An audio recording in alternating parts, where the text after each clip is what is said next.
What's good, y'all? Back again, another day. And today, what I want to talk to y'all about is getting out of survival mode. As you can tell, based on the whole scenery and the ambiance and everything, this is a one-off. It's not a vlog. Excuse me. This is just me wanting to rap with y'all. I really miss doing this, and I wanted to get back to doing it. So here's a one-off for you. Today, what I wanted to talk about is getting out of survival mode. I'm pretty sure most of you know what survival mode is. You may have a different term for it, but basically to me, survival mode is any situation that you're in that's pretty much out of your control and you just out here. For me, an example, I guess, with a survival mode would be 2020, the pandemic. My Palmetto just went under, and I had to move back home with my mom. Things didn't work out there, so I had to move with my uncle, and I didn't have a car. I didn't have any type of creature comforts whatsoever. It was just me, whatever I could pack, because I just got evicted, whatever I could pack pack and keep that I didn't lose in my storage unit. I just had to take it and move it, and that was it, guys. Of course, I had Koi at this time. He was here, so it was definitely epitome of survival mode. It was just, and before that, I experienced survival mode again, I'll say 2016, when I first quit my job. When I decided I didn't want to be a teacher anymore, I experienced survival mode because I didn't have income coming in right out the back, and it got rough for a while. So, those are two examples of survival mode. In my personal life, your survival mode may look different. It may be totally different. But basically, when you're in a situation that you can't control and your situation is just really bad, what I want to do is give you some tips on how to get out of survival mode and how to keep your sanity. So first and foremost, the thing that you want to do is come up with a plan. Survival mode, the thing is, it's never temporary. It's never permanent. It's temporary, so you can always figure out how to get out of survival mode. And with that, I also want to say, make sure you don't make permanent decisions over temporary situations. Survival mode, if you come up with a solid plan and you stick to it and you stay focused, you can get out of it. It may take a while, you may be uncomfortable, but it's definitely possible to get out of survival mode and get back on track. I'm living proof. 2020, I was walking to freaking Food Lion. 2022, I have a crib right across from a pretty nice shopping center in Charlotte, and I'm doing all right. But it didn't happen overnight. It was gradual. I had to stay the course. I had to stick to the plan, and I had to stay focused. So you definitely want to come up with the plan and stick to it and stay focused. Right now you don't need to be partying. I hope you're not trying to party when your situation ain't right. When I was in struggle mode, I think I went out one time, and the only reason I went out was because I just kind of needed to clear my head. And plus, the situation, my friends scooped me. Like, I was literally on my uncle's couch, like, yo, I'm not going. But they came and got me, and they was like, yo, you don't have to pay for nothing. Just come, get out the house. We're concerned about you. So they came and scooped me, and I went out. I had a good time. I didn't pay for anything. Obviously, I didn't have any money. So there was that. But had it not been for that, I was perfectly content just sitting there, because I really didn't feel like I needed to be partying. I was in a very bad situation, and I had to get out of it. So make sure that you come up with a plan, you stay focused, and the last thing you want to do is something that you can't take back.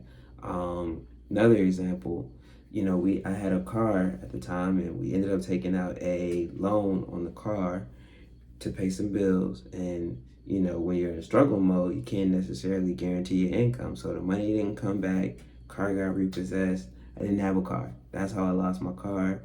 That's how I ended up walking, and that whole situation. So in that situation, the car was owned outright. So I probably would have did it a little differently, knowing what I know now. But in survival mode, you got to make the best decisions that you can at the time. So it is what it is.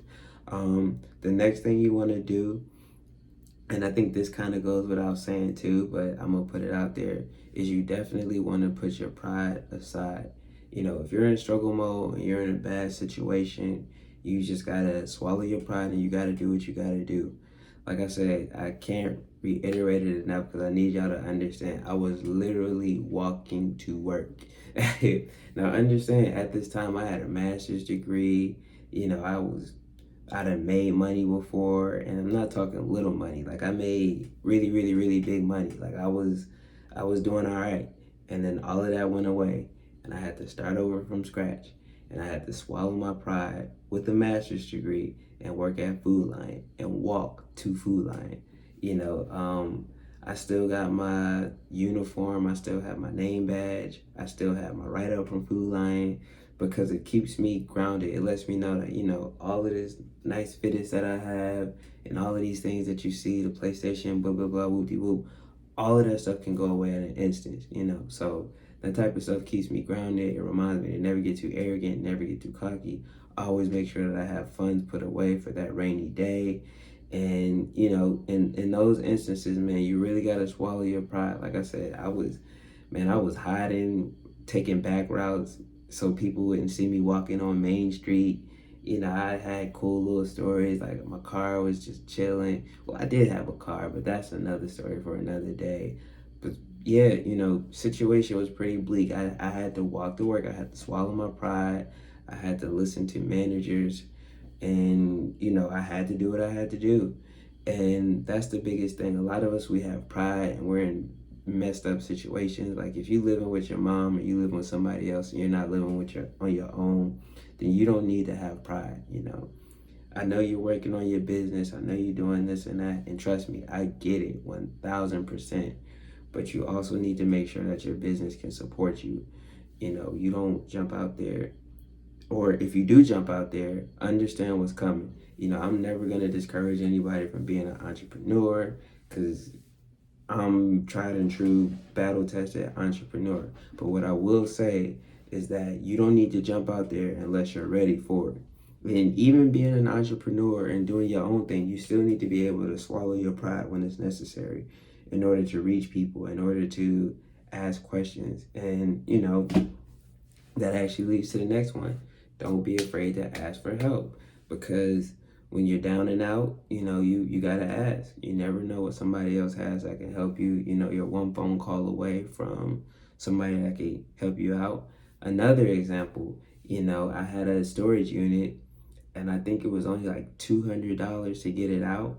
I had over $2,000 worth of stuff in there, and that's being modest. It was a flat screen TV with the stand, a lot of clothes, a lot of things that had sentimental value, things of that nature that are gone simply because I was tired of asking people. I let that pride get to me, and I didn't want to ask anybody for help. And I was already down and out. I already didn't have money. I was already done. But I lost a whole lot of things that I'll never get back. I'll never see again, simply because I let my pride stop me from asking for help. So don't be afraid to ask for help. If people can help you, cool. If they can't help you, it is what it is. Don't take it personal. But what you do need to take personal is all of the haters, all of the naysayers, all of the people with their jokes, everybody that got something to say that ain't trying to help out. You need to remember every single one of them, and you use that as motivation. Because when you don't feel like getting up and going to work, when you don't feel like walking in the rain to wherever you gotta go, when you don't feel like doing something, you need to think about all of the pain, all of the hurt. You need to think about all of that pride that you had. You need to get your behind up and go. You know what I'm saying? So don't cancel out the naysayers. Listen to every word. Take that hurt, take that pain, take it all, and you just take it and you get extra good at what you do. You focus extra hard. If it's some extra shifts working, and you take those shifts. Like, I really did not have, like, it was so bad when I was at Food Lion. Like, I used to work every day. I keep Coy whenever he could get brought down. Again, I didn't have a car, so his mom or his grandma would have to bring him to me, and I keep him. But if I didn't have Coy, I was working. It's like, I didn't have anything else to do. What am I gonna go home and look on Instagram? I could keep my phone bill on, but that was about it. So it was straight working, like stacking, stacking, stacking, stacking. All of the money that I made, I had to pay my little bit of rent, because I still had to pay rent, even in struggle mode. I still had to spend some money. So, that's the thing. You just gotta take all of the negativity and don't allow it to get you depressed. You take it, you channel it, and then you just focus on being the best at what you do. When I was at Food Lion, I was in the meat department. Pause. And I just got really good at understanding what I needed to do. And like I said, I didn't have anything else to do, so I was working 5, 6 days a week, no days off. Because again, what else was I gonna do? There was nothing else to do, bro. I would literally work. I didn't want to, eventually I did start dating a little bit, but I wasn't thinking about women. I wasn't thinking about nothing. All I would do is wake up, listen to books on the way to work, get off work, go to the gym, go home, go to sleep, wake up, do it again. If I had Coy, then, I make sure Coy had everything that he needed, go to sleep, wake up, and do it again, and then I eventually was able to switch up my circumstances. And then when I moved to Charlotte, it wasn't all peaches and cream because I had to live with other people. It took me, I didn't get this spot until August. So, even when I did move up here the first few months, it wasn't great. Like, I was still on somebody else's couch, and then I moved to somebody else's room, and then I had to leave from there, and then I ended up at Frog's house, who, man, Frog is a blessing, man. Shout out to my boy Frog, man. He really looked out. Shout out to my cousin Keenan too, man, because if it wasn't for him, I probably wouldn't be up here right now in Charlotte. And then also shout out to my cousin Sean too, man. Everybody that allowed me to stay in their place when I was going through it in Charlotte, man, it's nothing but the utmost respect, because y'all opened y'all doors to me. Y'all gave me an opportunity to live, and I was able to change my circumstances, man. Like, where I'm at now compared to where I was last year this time or 2 years ago, it's just a whirlwind, man. And that's the thing. You can't do it by yourself either. So, you grind, and then when you find people that are willing to help you and look out for you, and you take what you can and you use it. You don't expect anything from anybody, but you do the best you can, and then eventually you dig your way out of the hole. It may take 6 months, it may take 6 years. You never know. But the thing is, you gotta keep moving. Anybody that's great, they got a struggle story. Anybody that did anything worth talking about, they have a struggle story. So, and this ain't even like my full struggle story. And let me say this, I'm not glorifying struggle stories or anything like that. What I'm doing is I'm just preparing you all who say you want to be entrepreneurs, or who say you want to do this or say you want to do that. I'm just preparing you for what's coming. Because if you look at a lot of these other YouTube channels, you got people that's talking to you and they're saying you can do this, you can do that, and they're selling you so you can get into their program or you can do business with them, but they're not telling you the dark side of what you're going to deal with and what you're going to have to go through, man. So I'm just trying to prepare you. I don't want to discourage anybody or dissuade anybody. I think everybody should go out and do what makes them happy. They should follow their dreams. They should follow their passions, but they should also understand the sacrifices and the amount of pain that comes with that.